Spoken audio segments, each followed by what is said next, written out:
All right, so I'm here for another MEI podcast. Today I'm with Laurie Anne. Hey. Hey, so she is a great singer and a multi-instrumentalist. So I just kind of want to ask her a little bit about a lot of things because I've seen her performing out in the Long Island music scene and going to shows too. I want to get the record straight a little bit just because I don't know you as well That's okay. as I know some other people that I've interviewed. So I've seen you out performing at some jams too, definitely singing and playing keys, and you're also a guitarist? I play, yeah. It's funny, I wouldn't call myself a guitarist. Like, I could play guitar, and I could play minor 9 chords and make it sound like I'm cool, right? But, like, that makes it sound like I'm a guitarist, but it's just a bar chord. Yeah. So I played as much to the extent of being able to, like, accompany myself, yeah. Okay. Are you, so just because you mentioned minor 9th chords, are you well-versed in music theory? I have a pretty good knowledge of music theory. Like, if you're going to ask me about, like, a typical pop song and figure out, like, the chords, like, is it a 1, 4, 5? Usually is. Or no. It's just like a 6, 4, 1, 5. All right. I'm being too nerdy right now. But you know what I mean? Like, yeah. Like, if it's one of those, if you're going to ask me to figure out stuff for pop music. Okay. But then when it starts getting into, like, heavy jazz theory, it's going to take me a little bit to process. But, yeah. Yeah, I mean, I think we're all kind of there. I mean, I'm definitely at the point as a musician where I can kind of quickly, like, on a lot of rock tunes that are definitely, I mean, I see a lot of stuff that's very bluesy. When it gets to a point where it's like the analysis of like a Steely Dan tune or like a Stevie Wonder tune, it takes me a good while to really, I can read a chord chart and play something back for you maybe a little quicker, but it takes some time for me to be able to tell you, oh, okay, they're modulating up here and it's the relative minor, whatever stuff it might be. So I don't know, there are some people that blow my mind in terms of just how quick they are with that stuff. But a lot of really good musicians have told me personally that, like, there's nothing to worry about if you're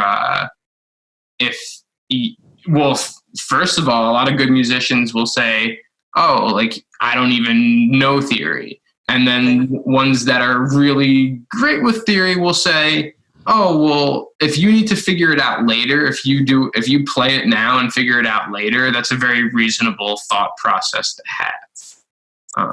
Yeah, I think so too. You know, it's funny because, like, I mean, I hate the whole argument of, like, theory snobs, and I'm like, but I'm not against theory either, because I'm not against it, but I'm not gonna, like, there are amazing musicians who are great by ear, who are just born, like, especially like kids in Brazil, right? Like, they're just used to playing in 5.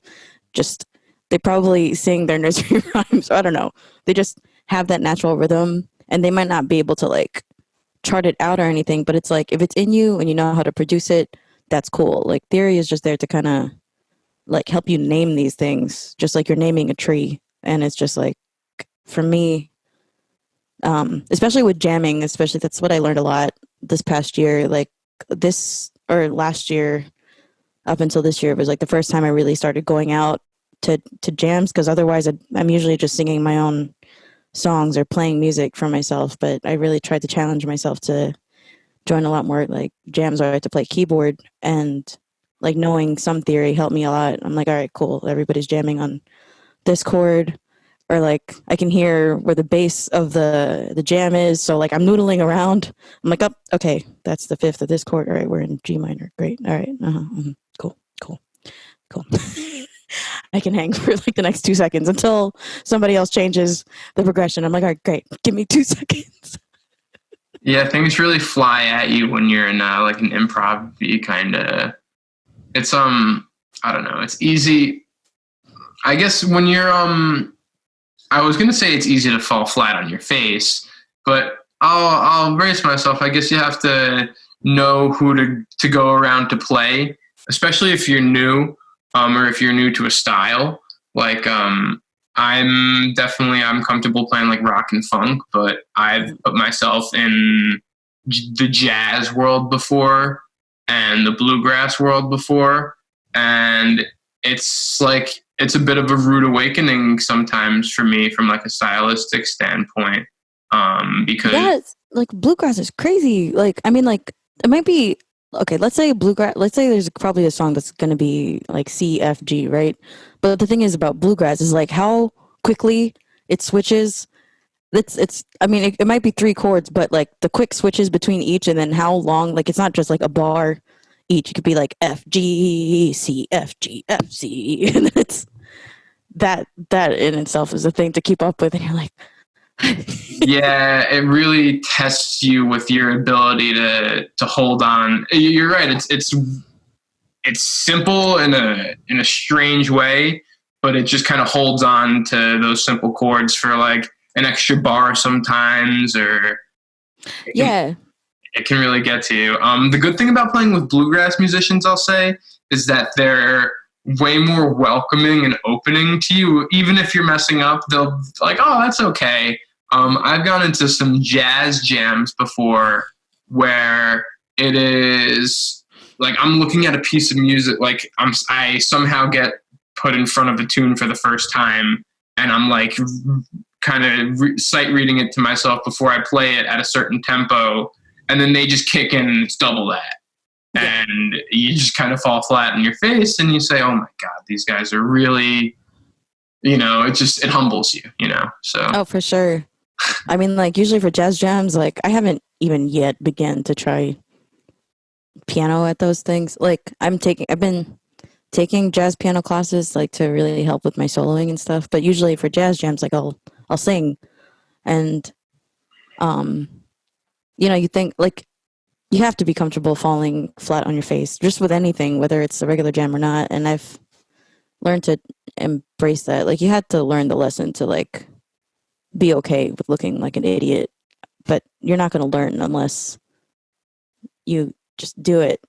And you might drive home and feel like, oh crap, like I could have done better. But at the end it's like, all right, but I did it, and now I'm going to work really hard to try to do better next time. And a lot of my friends, especially like the jazz guys, keep telling me that that's basically the history of all the greats like Charlie Parker and Miles Davis. Like they all learned by like bombing hard in front of everybody, and everybody like telling them that they bombed.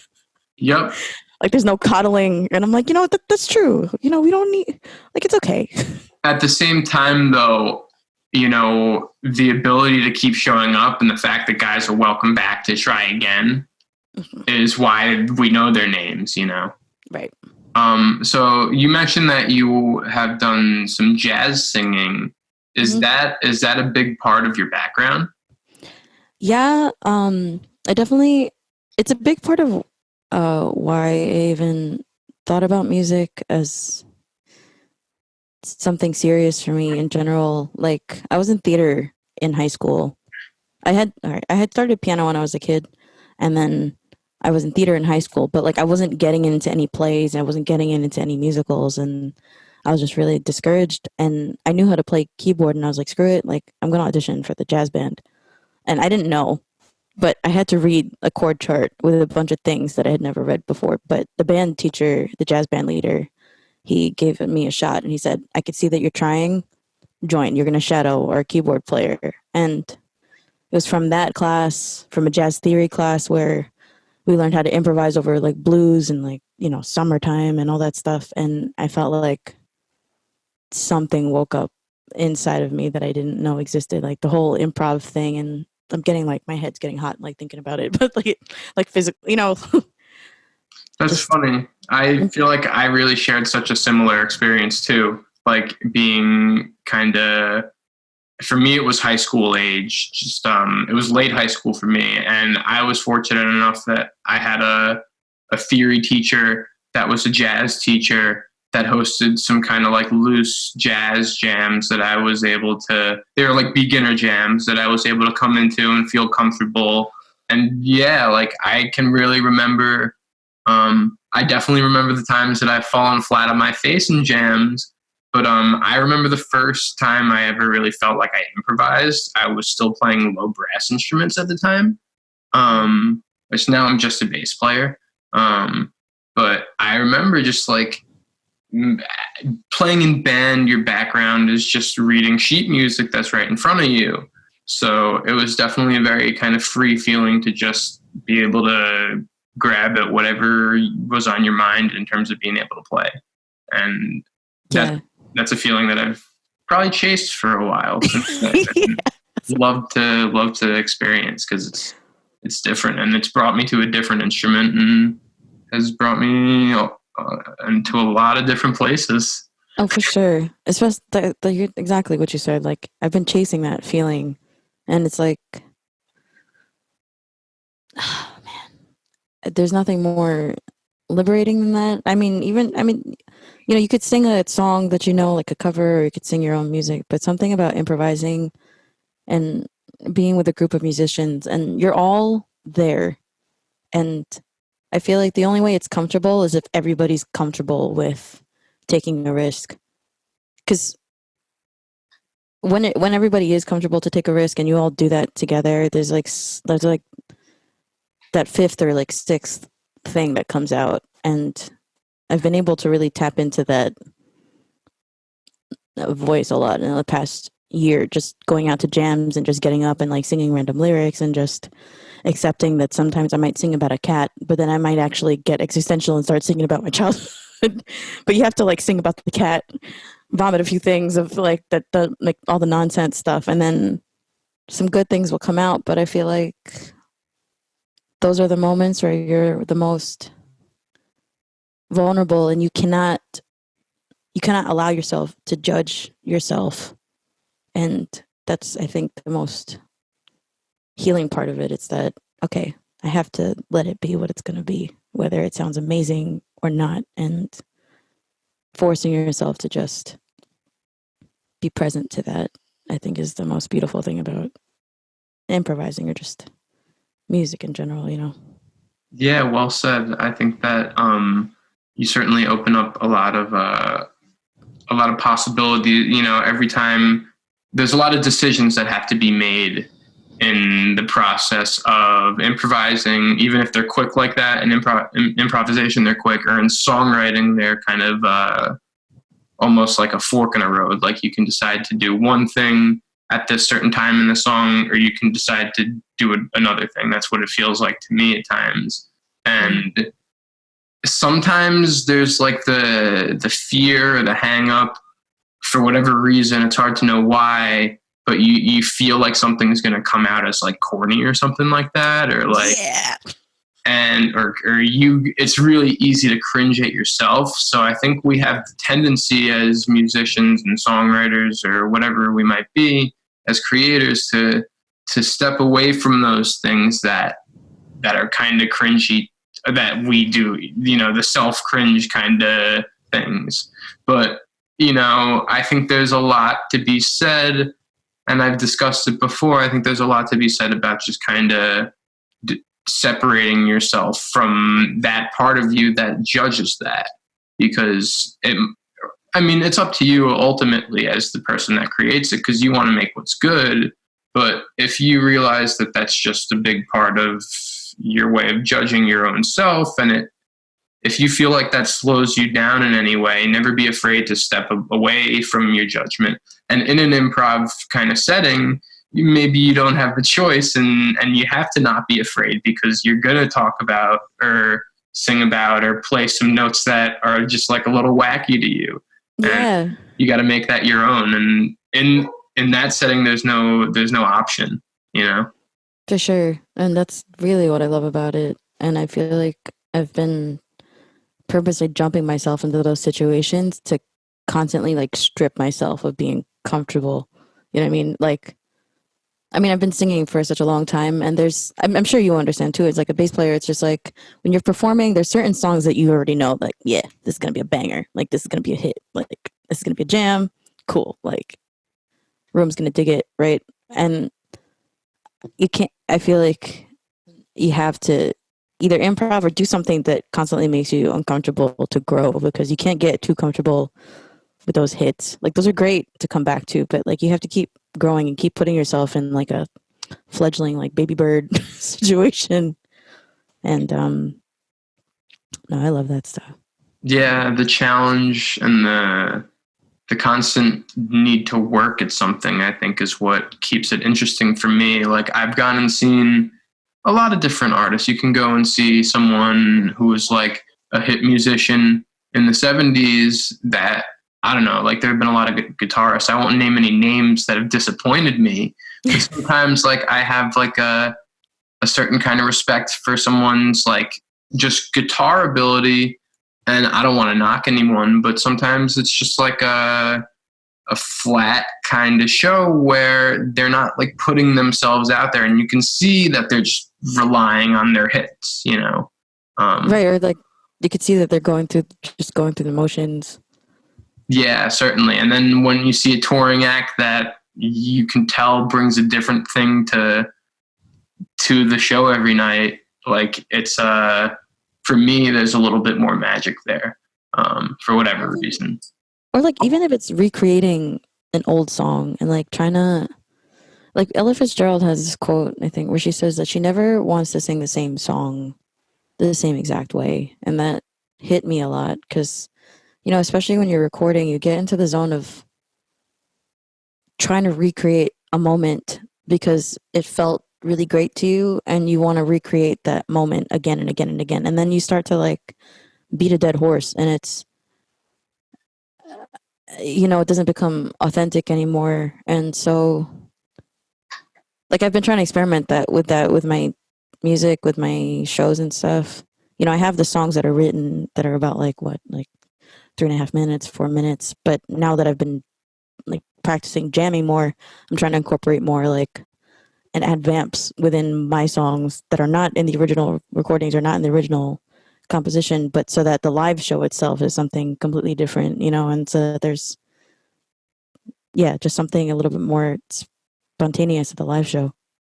Yeah, there's definitely an element of like added parts that can come into your live performance that aren't necessarily recorded, or even parts that do get played on both your record and live. Like I've just kind of from surrounding myself around a lot of bands, especially on the Long Island scene. Like you, before we started recording, you mentioned that I saw you at a Defunct Tone show a while back, and they're certain, yeah, they freaking rock, and they're been. Every time I see them, it seems like they have a new kind of complex written tune that has just so many different elements to it and different sections that make you move in a different way, kind of. And as someone that works on writing songs, I'm always driven by that, and I'll always come to the studio and sit down. It seems like after I see them or after I do something with those guys, I'm always like trying to go back to the drawing board and like just add some of what I learned from them into what I do. Yeah, no, same. Like just watching them play and just, I think you know what, I think that was the first time I met you was at the Creative Corner show last year.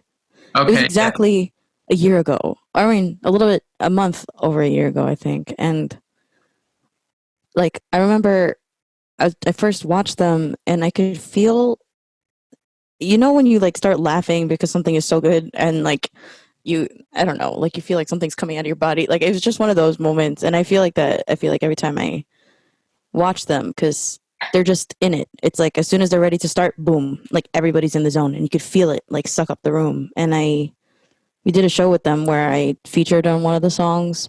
And once we got to rehearse, like, and jam out, I sat there, and as soon as they all like started, it was ready, and they were just all there, and it was all about the music, and it's just, you know, it's a great reminder because it's hard in right now, like with social media and all this stuff. It's like, you know, you're constantly trying to find ways to, I guess, sell your product or what it is, and like you're trying to always constantly find ways to, you're fully concentrated on like, how can I take a picture for this and how can I market myself this way, and you forget sometimes of like the root of all of it. And especially with Dysfunctal, when I hear them, it just always humbles me to the point of like, oh yeah, like this is what it's all about. Yeah. Those guys certainly, you might say that they open up like a portal to another dimension almost when they're playing. I swear, yeah. I agree with that. That's a nod. That's it. Yeah. Everybody in the room really gets locked in, and it just kind of goes to a certain zone. It's a crazy good time and a good band. And you're totally right. Like, there's so much. I mean, for me, I know I got into performing and just everything about live music, and now I find myself booking and promoting and all that. But it really all stems back to like hearing an amazing band one night or going to an amazing show and being blown away. Yeah. You know, I think it's a great thing now to a certain extent. Those shows aren't happening, and that's not a great thing. But the fact that all of us that know that this is what we want to do, we all have the opportunity to zone in a little differently than we would have before.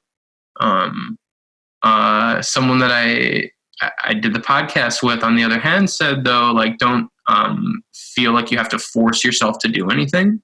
Mm-hmm, mm-hmm. So it's I think if you have the right mindset, you can get a lot done, but there's nothing ties you to it. You know, if you feel like you need to get back with your bandmates to be cranking it out the way you want to be, then give it a sec, you know?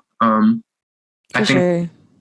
it's a very odd time though, and I'd love to be playing shows, but I'm thankful that at least I have the opportunity to kind of reassess where I'm at.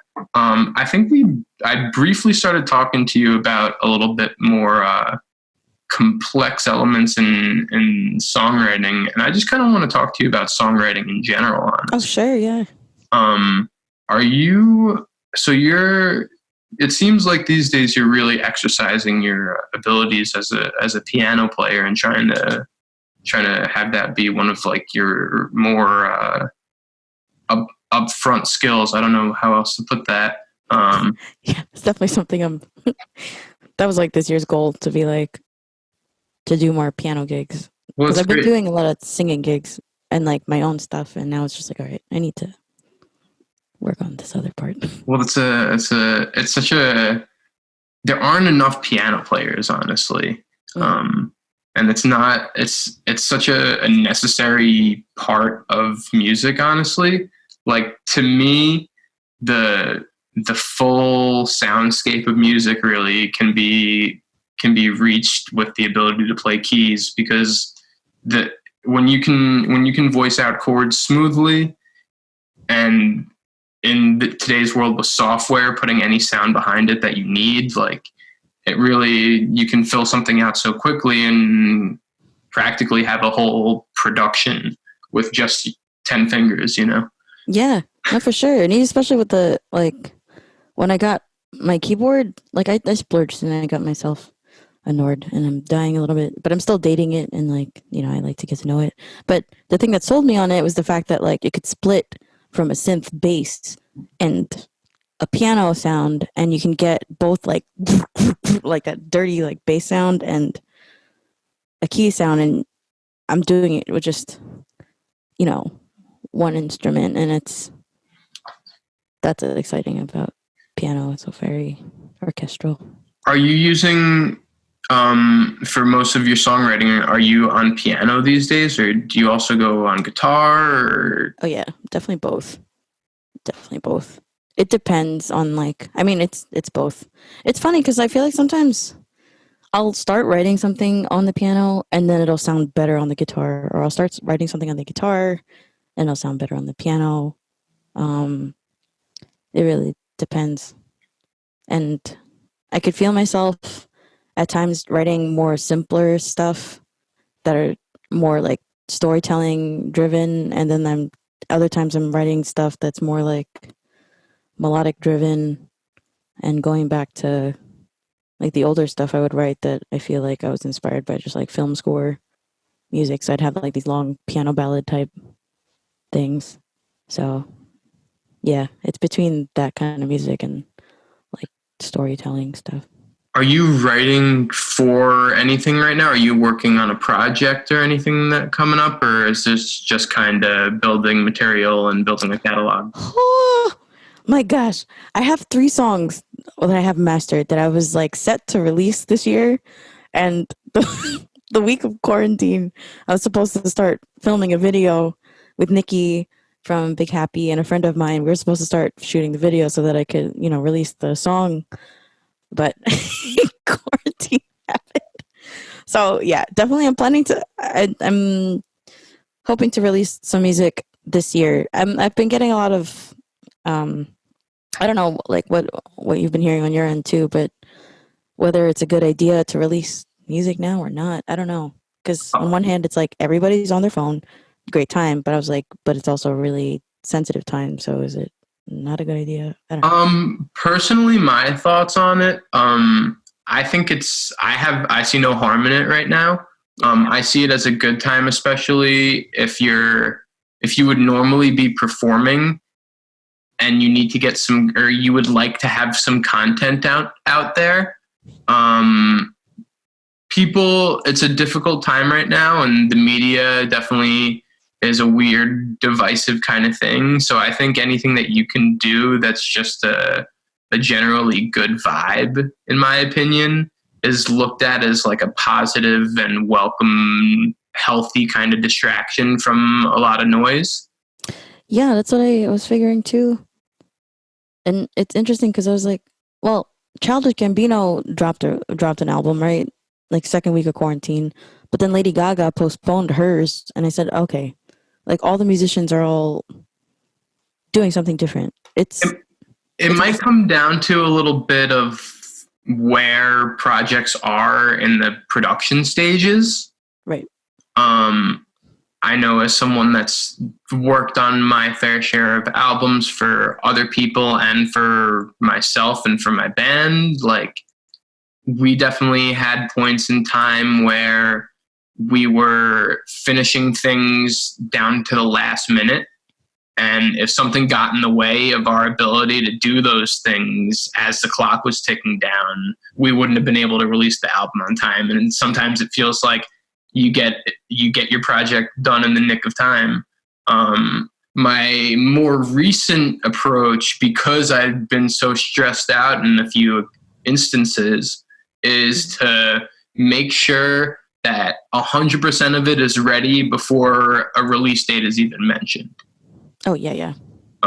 So I got lucky. My band was talking about different ways to do it.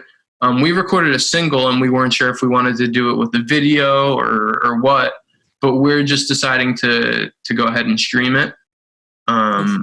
So, that'll be fine. I don't know. It's definitely not an easy time. I had to download a lot of software so I could finish a few things of the production, and the studio owner that we were working, who I work for, had to send me a lot of things so we could finish it out. But yeah, just to mention Dysfunctone again, they were releasing like some live cuts of theirs, just different recordings that they have. Mm-hmm.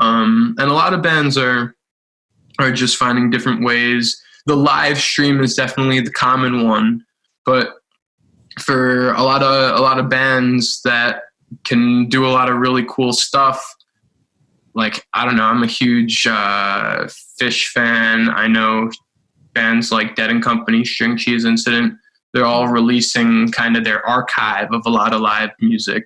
And their fans are definitely rallying around that. And I see a lot of their fans commenting like, thank you, I needed this, because people are dealing with a lot of crap. And it's just it's a good thing to just like sit down and listen to your favorite music for a little bit. For sure. Like even your so many celebrities are just going live, like you said. And Jewel, she's like a folk pop singer from like the 90s.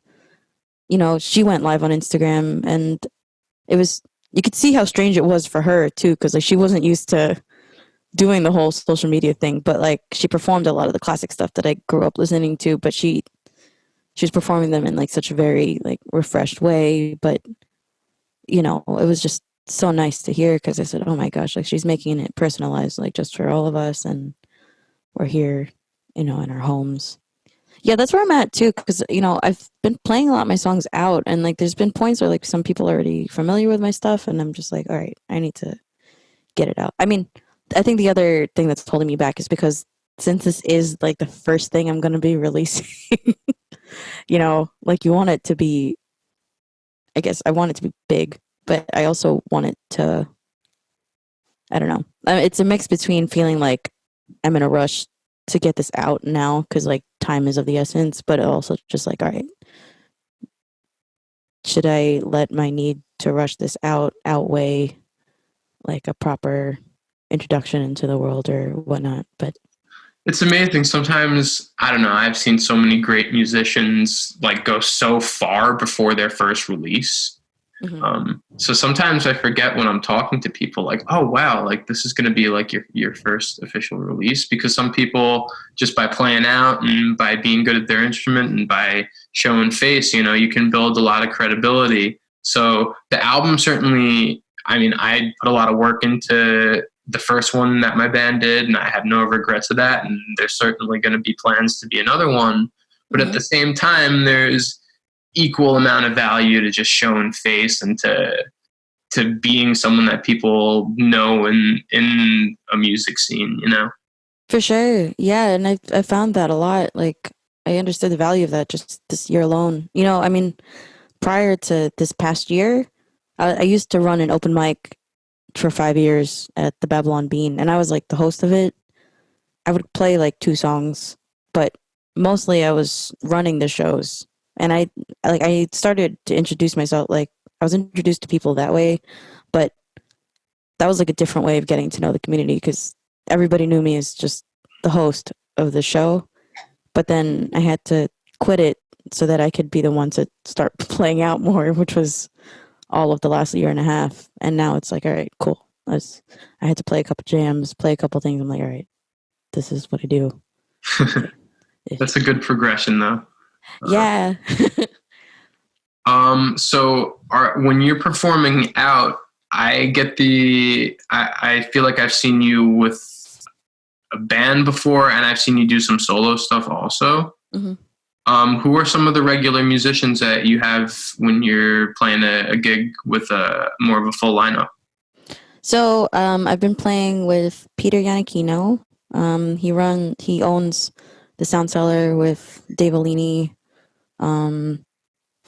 and John Frankie, who plays bass. He also plays bass for Coffee Naps and for Dudley Music. And right now, Russ Benjamin from the Chris Rubin Band has been playing drums for me. So yeah, it's been it's been crazy.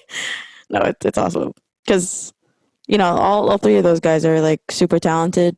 And I was just listening to your other podcast, and her name is escaping me right now, but she was just pardon? Cassandra, yeah, she was just talking about how like when you have good musicians, it's just really great to collaborate and like allow them to just do their thing, so that you know, just to amplify your song. And you know, Russ is really awesome with like drum arrangements, like not just making beats. Like he really is very conscious of the parts of the song that swell up and go down. And he even told me he used to take like songwriting classes so he can get into the minds of songwriters, which is genius.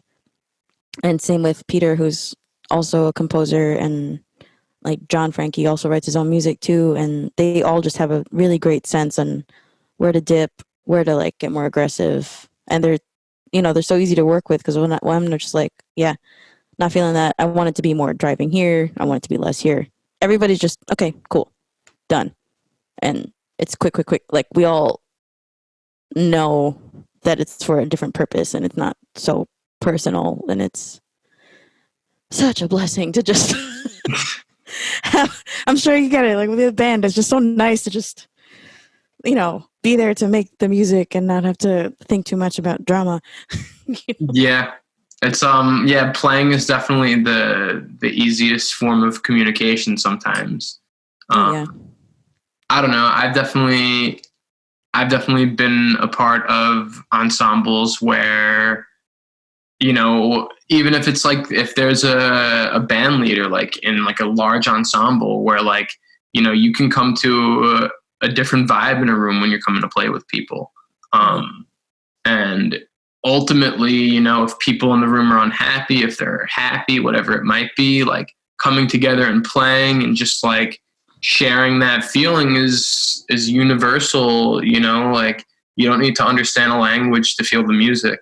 Yeah. So I think hopefully in the end, well, I don't know. I've definitely had my fair share of like band drama in my life, and everyone has. And everyone has. The biggest thing that we came back to realize what's important is, look, we started, you know, you get into something to have fun, realistically. So if you're going to be playing music and not having fun, like you're not doing it right, in my opinion.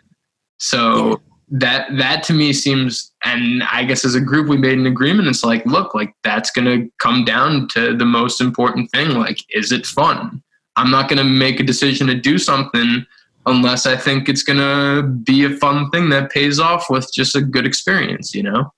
Yeah. So I feel like chasing kind of good experiences and, you know, just looking to have a good time rather than like, ooh, like I have to do this, looking at it as an obligation. You know, you get a very different vibe when that comes out. But at the same time, even like the Beatles, like on their last records, they might have hated the crap out of each other. They still got some really good freaking music made, you know? Yeah. I mean, sometimes he has drama helps the music, like Fleetwood Mac, and like, you know, you need some drama to write. Yeah. It really depends, you know, and it's, yeah. Or just even, I feel like it's also important to, like, the other thing to, the other factor to choose a project besides fun is like, if you're going to learn something out of it, like if it's going to force you to, like something, okay, just, you know, Zestrove? Yeah. Yeah. So Zestrove, right? They asked me, they're like, hey, we're going to do this Led Zeppelin show at the bitter end. Like, we want you to sing. And I was like, what? I mean, I was like, yeah, that sounds cool. But in my head, I was like, what? Like, you know that I'm a singer. I was like, but do you guys, have you heard me sing? Like, do you know that I've never done Led Zeppelin. It was hilarious to me, but I was like, I was back and forth on it for so long because I was just like, oh my God, I've never sung Led Zeppelin music. I'm used to doing like jazz, R&B, pop, all this stuff. I was like, this is very different, very, very different. But then at the end of the day, I said, you know what? I'm going to come out of this gig. It'll be a lot of fun. I'm going to learn some new things. And like taking something like that, where at first I was just like, nah, it's not my bag of tricks. But then I took it and it's like, all right, cool. Now I can scream properly. Yeah, sure. That's, I don't know. If you ever need a bass player, let me know, because I'm always in the realm of just kind of trying to find new things. And that's one of the biggest things now while I'm home is like finding different things that I can play that are going to be a challenge to me. Yeah. I'm sure you're going through exactly the same experience as a keyboardist. It definitely helps to scroll through your Instagram feed and see a litany of great keyboard players, or for me, bass players, just blowing my doors off playing ridiculous things. Exactly. And then I'm just like, you know, I'll just take the singing. and then, you know, you kick yourself in the butt and you're like, okay, no. All right.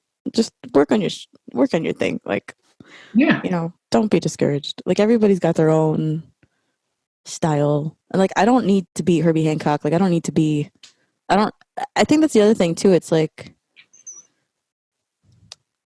I guess sometimes we start getting caught up with wanting, like, we see people who are awesome, right? And then we're like, shoot, I'm not as good as this person. But then I feel like we forget that a lot of instrumentalists are amazing because they do their own thing. You know what I mean? Like, I feel like it's always a weird question to ask, like, who's the best guitarist? Who's the best singer? Who's the best anything? Because, like, there's so many genres of singing where you could easily get affected, between a great opera song or a great R&B song or a great like soul song, and you can't try to pin them against each other. They're just so great because they're their own thing. So it's like whatever that is for you on bass, whatever that is for me on keyboard, or whatever our voices are through those instruments. I think the closer we get to that, like that's what's more important, than instead of like, I don't need to out shred somebody unless that's really in my wheelhouse, or unless it's like part of the vocabulary I need to get out. But yeah, it's not necessarily a competition to see who is the best shredder, the best whatever. It's more about just like finding exactly how you want to express yourself. Yeah, for sure. I think so. And that's what I think too with like singing also, like the weird thing for me about like American Idol and The Voice, sometimes you get great singers. I don't even watch those shows, but then I see like the parts where they're competing up against each other and they have to out sing each other. And at this point, then they're starting to just put riffs in places that don't need riffs, and it just becomes really ugly sounding. Just like, the song is not good anymore. You don't need to sing like hallelujah, hallelujah. Like, all right, Yep. dude. No, it doesn't need to be that. A lot of bass players will tell you, and a lot of everything players will tell you that it's about serving the song. Yes. Yeah. Yes. Like before, just to bring it back around to like giving great musicians the free pass to learn parts however they want to, like a great musician isn't going to be like playing their busiest even half the time. They're going to know how to build up to things and let it breathe in a certain way. And that breathing really is such an important part of it. Like I love like really funky music and funk that like hits hard. But I'm like really blown away by like soft passages in music that like just sound pretty, and like those are some of the moments musically that like stick with me as much as anything. So it's not always a competition to be faster or whatever, because you might not necessarily be taking care of like the soul of the music as well. Yeah, no, that's it. It's like once you start losing, like once you're not talking anymore, or once you're not communicating through your music, it's like the same thing as like having a dinner party and one person doesn't shut up, right? Like, and they just keep, and like there's no, it's not a dinner party. That's what it feels like. It loses substance. It's just you get lost in the sauce when there's just too much.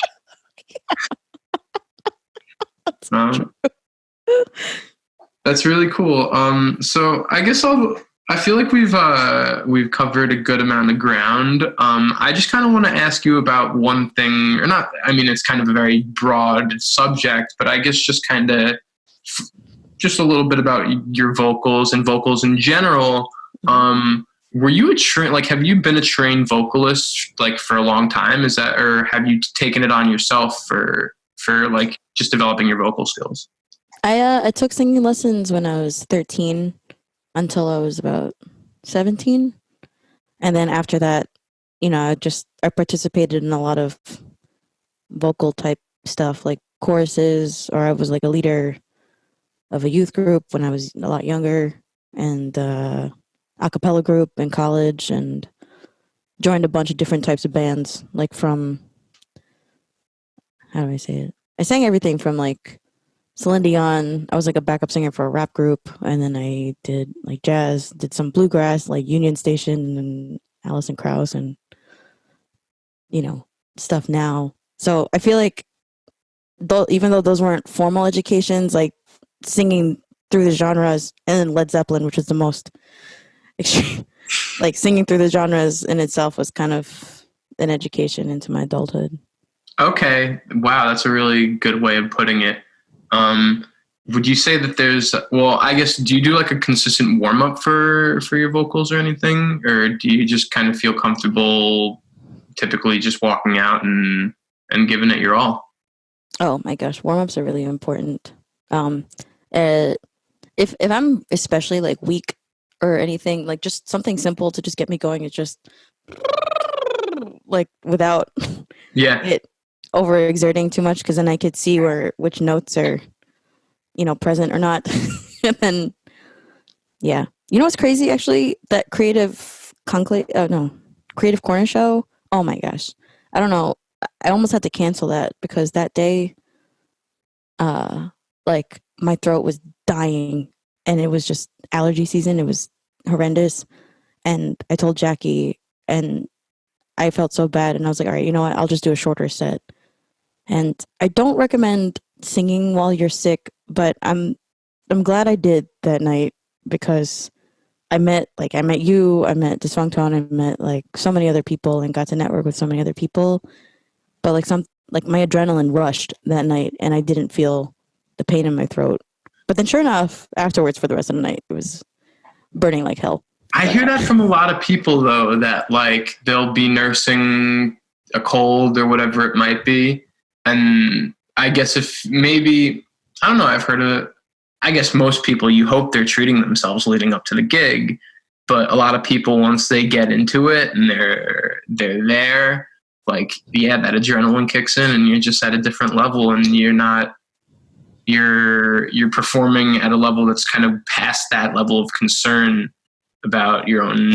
I don't want to say you're not concerned about your own health. No, but I'm being irresponsible. Like, technically, I was being irresponsible, but it's like, it's hard because it's the sacrifice between like, all right, am I going to take this opportunity to network because I might never get this opportunity again, or like, do I need to take care of myself? And I don't know what the right answer was, but I could just say, at least for that night, I was really glad that I made a compromise and did a shorter set and got to meet so many people and got to introduce myself to so many people. So yeah, you just got to listen to yourself, your body and your instincts, and figure out where the right places, opportunities are, I can't wait until we're back to normal and we can have more nights like that where we can link up with more people and hear more great tunes from a lot of people. It definitely kind of sucks that we're not just like having conversations out and about now, but we'll be back there soon enough. I hope. This has been really great, Laurie Anne. Thank you, David. I'm glad we could have this conversation.